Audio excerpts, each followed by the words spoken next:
My name is Zoe Hartman, and people who only saw my family from the outside always assumed we were the kind of household where everything gleamed. Holiday photos with matching outfits, a dining table that looked like a catalog display, parents who seemed impossibly polished. If only they knew how much pretending held it all together. If only they knew what it cost me to stand in the same room with people who called themselves my family. I will never forget the night everything broke. Thanksgiving dinner. The entire Hartman clan gathered under one roof, the air thick with the smell of roasted turkey and quiet competition. Everyone always acted like it was a celebration, but for me, it felt like a performance I never auditioned for. My father didn't lower his voice. He didn't wait for a private moment or step outside for air. He stood, looked directly at me across the long table filled with relatives, and said with perfect clarity, "You're a disappointment, Zoe, a burden. You contribute nothing." Then, without blinking, he pointed toward the door and said, "If you can't live the way we expect, then don't live here at all. Leave." No whisper. No hesitation. Just a clean public cut. I scanned the table, expecting at least one pair of eyes to soften. But my mother simply continued slicing her food with mechanical grace, pretending not to hear. My younger sister, Crystal, lifted her napkin and hid a small, satisfied smirk. She always enjoyed moments where I fell out of place. It reaffirmed her role as the chosen one. I didn't yell. I didn't argue. I didn't even ask why, because I already knew their answer would be everything I had heard my entire life. Instead, I stood slowly, smoothed my coat, and walked out of that house without a word. The cold air outside felt sharp against my skin, but it wasn't nearly as cold as the people sitting behind me. I carried their judgment like a heavy coat I was finally ready to take off. What none of them knew, what none of them ever cared enough to know, was that I earned $25 million a year running companies they never bothered to understand. Their ignorance had always been loud. But that night it became impossible to ignore. When I returned to Seattle, my penthouse was silent except for the low hum of city traffic far below. Floor-to-ceiling windows, warm lighting, the quiet elegance of a life I built alone. But their voices still echoed in my mind like old ghosts. One question kept circling. How can people who know nothing about your life be so confident in defining it? Growing up in the Hartman house meant knowing exactly where you stood, even if that place was nowhere. Crystal was the son, the golden one, the daughter they showed off at church, at fundraisers, at neighborhood events. She got violin lessons at 10, private tutors at 12, summer programs across the country. Every decision she made was celebrated like destiny fulfilling itself. Me? I was the one who blended into the background. The one assigned chores while Crystal practiced piano. The one told to keep busy so I wouldn't get in the way. When I spent late nights teaching myself coding and engineering online, they dismissed it as a quirky phase. When I left college to build something real, something scalable, they said I was humiliating the family. They never asked what I was creating. They only asked what their friends might think. By the time I turned 32, Crystal had become everything they wanted. Loud, polished, good with crowds, great at performing perfection. I became everything they didn't want. Quiet, observant, independent, unwilling to shrink myself just to be accepted. Their picture-perfect family only had room for one trophy daughter, and it was never going to be me. And so, the story they crafted about my life hardened into something permanent. Zoe is failing, Zoe is lost, Zoe will never be enough. Thanksgiving wasn't new. It was just the first time they stopped pretending. But humiliation doesn't end when the words stop, it lingers. 3 days after Thanksgiving, while I was boiling water for tea in my kitchen, my phone buzzed. It was a text from my cousin Lily, the only person in my family who ever treated me like I mattered. "Zoe, I need to tell you something. Your mom has been talking." A chill spread up my spine. I typed, "Talking how?" Her reply came seconds later. She told people at church you're basically homeless, that your online work failed, that you're couch surfing in Seattle. I stared at the message, stunned. Homeless. Couch surfing. Failed. I lived in a 3-bedroom penthouse overlooking the water. But facts never mattered to them. Only the story that made Crystal brighter and me dimmer. I texted back, "None of that is true." Lily responded with a line that cut deeper than the lies themselves. "I know, Zoe, but they don't want to know the truth." That was the moment something inside me shifted. Not broken, not bruised, but sharpened. Their version of me wasn't just wrong, it was convenient. It kept them comfortable. It kept Crystal perfect. It kept me small. But the biggest blow hadn't landed yet. 2 days later, an email from a Portland law office arrived in my inbox. Subject, confirmation required, guarantor documentation. I frowned. Guarantor for what? I opened the attachment and felt the room tilt. A renovation loan. Over $400,000. Taken out 2 years earlier. And according to the records, I had signed as guarantor. Except I had never signed anything. One glance at the attached signature, and my heart dropped. They had forged my name. My parents? Crystal. The family who told people I was broke had used my name to secure a loan they couldn't afford. My chest went cold. Not with shock, but with clarity. They didn't just reject me. They used me, and they genuinely believed I'd never fight back. For the first time in years, I felt something steady and absolute settle inside me. I was done. Not walking away, not forgiving, not understanding. Done being silent, done letting them write my story. Done letting them use me. And this was only the beginning. I stared at the forged signature for a long time, long enough for the tea kettle behind me to whistle itself dry. My name was scrawled across the page in a handwriting that looked nothing like mine. Slanted wrong. Letters uneven. A rushed imitation by someone who thought I'd never pay close enough attention to notice. But I noticed everything. After 2 decades of living in a house where every emotion was a code to decode, you learn to read between the lines. And this piece of paper told a far clearer story than my family ever had. They didn't think I mattered enough to ask. They didn't think I was strong enough to resist. They didn't think I'd ever see this document. They'd planned to use my name and then discard it just like they did me. I printed the file and laid it on my glossy kitchen island, the city lights reflecting off its surface. Forgery, fraud, manipulation, all neatly packed into 3 pages. My phone buzzed again, this time a voice message from Crystal. I pressed play. Her tone was sweet. Too sweet. Like sugar poured over a knife. Zoe, hi, she began, fake warmth dripping from every syllable. Mom and Dad mentioned you got some stupid email about a loan. Honestly, it's nothing. A clerical mistake. You know how paperwork gets mixed up anyway. I hope you're not being dramatic. My jaw tightened. Crystal's definition of dramatic? Holding her accountable. She continued, oh, also, don't come to the New Year's dinner. It's just not the right time. Things are already tense. I mean, you kind of made Thanksgiving awkward. I laughed out loud.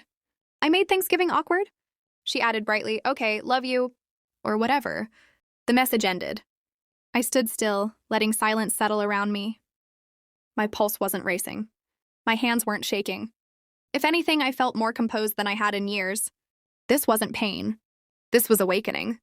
I took a deep breath and dialed my attorney. Mason Hale, a man known for being ruthless but fair.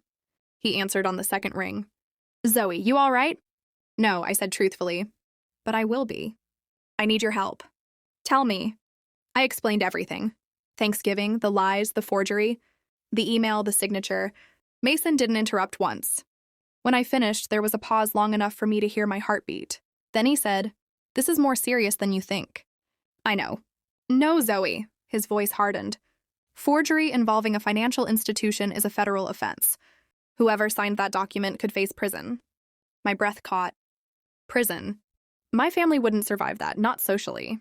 Not emotionally, not financially. They cared more about reputation than life itself. Mason continued, I'll need everything emailed. Don't confront them yet. Let me verify whether the loan is active, delinquent, or already in collections. Collections. Of course. My parents lived like royalty without the income to support it. Crystal's lifestyle was curated like she was starring in a reality show. Designer handbags, spa weekends, luxury apartment in Portland she couldn't afford.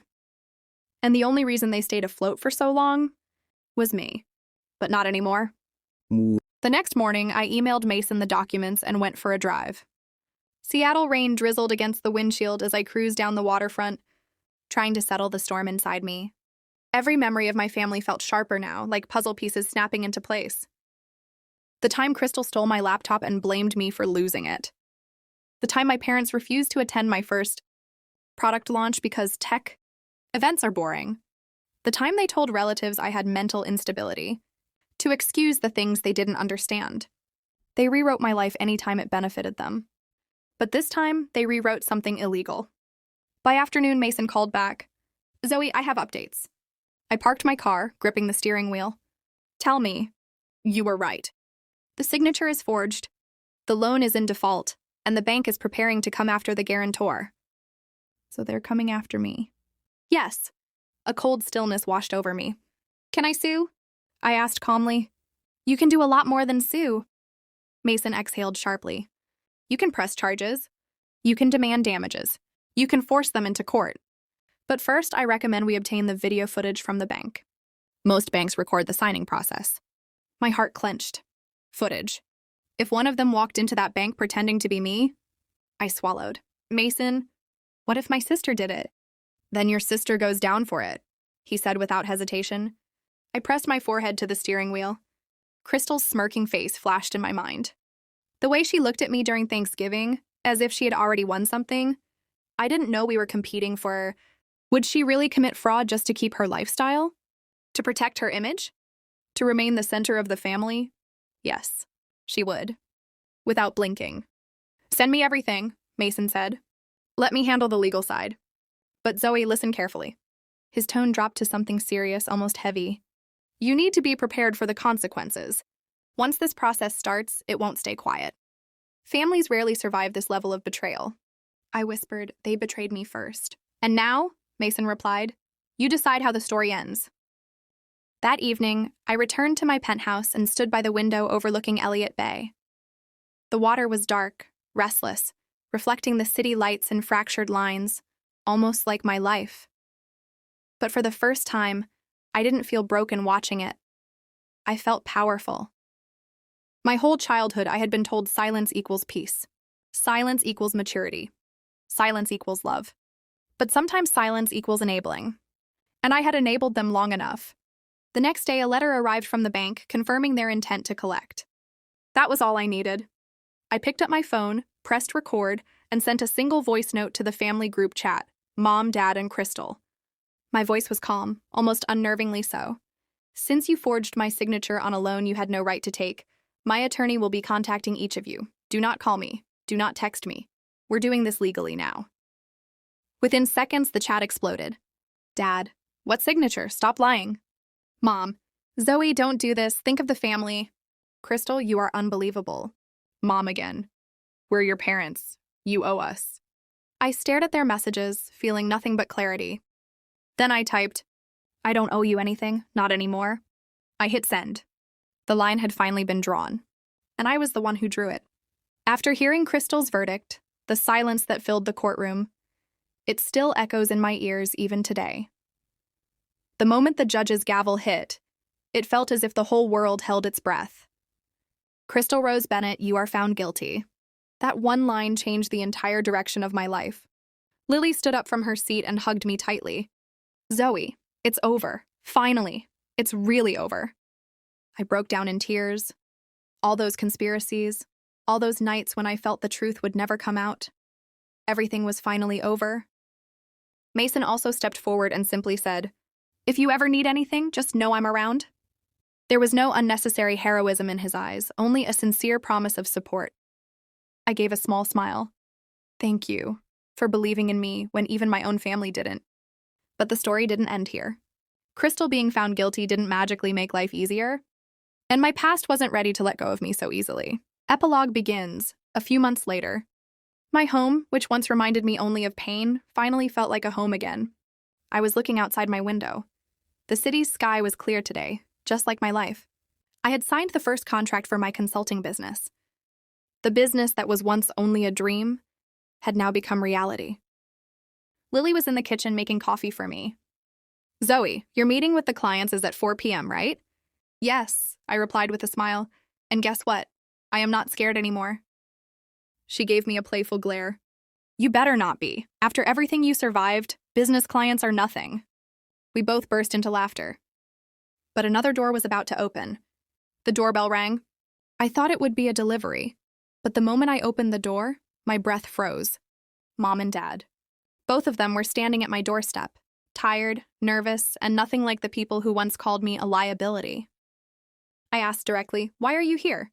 Dad tried to hide the shame in his eyes as he said, We wanted to talk to you, please. Lily came behind me, her body language a clear warning. Zoe, if you don't want them inside… No, I stopped her. Let me handle this. I stepped aside. They both walked in. As soon as they sat in the living room, Mom broke into tears. I know we failed you.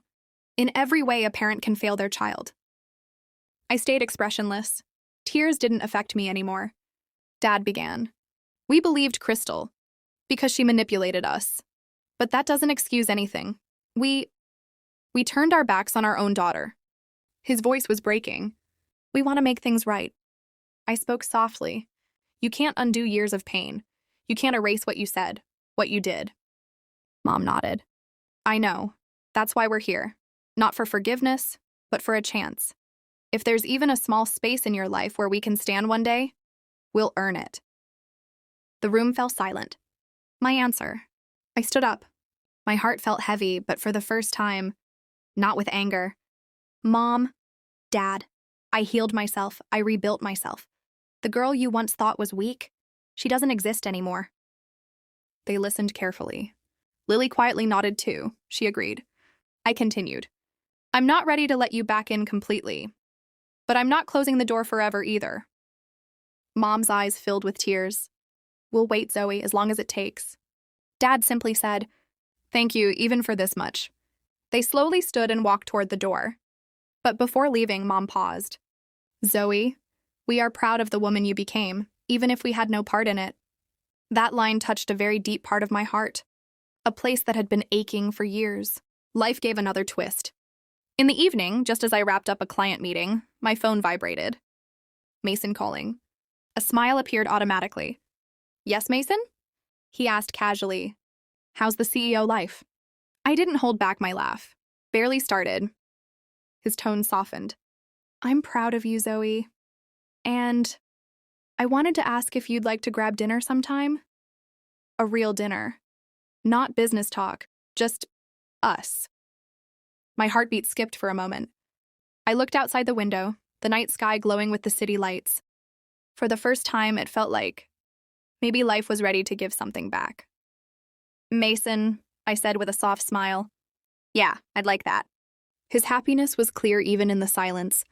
I'll text you the details. And Zoe? Yes? You deserve everything good coming your way. The call ended. Final moment, Zoe's closure. I went up to the rooftop. The cool breeze brushed against my face. Below, the busy city. Above, the sky. And in the middle, me. A girl who once believed her story was written only with pain. But no. I rose from the pain. I was broken, then rebuilt myself. People betrayed me, but I never betrayed myself. Crystal was in jail. My life belonged to me again. And my future? Finally mine. I closed my eyes, took a deep breath, and whispered, This time I live for me. And with that line, the last page of my old story ended. A new story had already begun.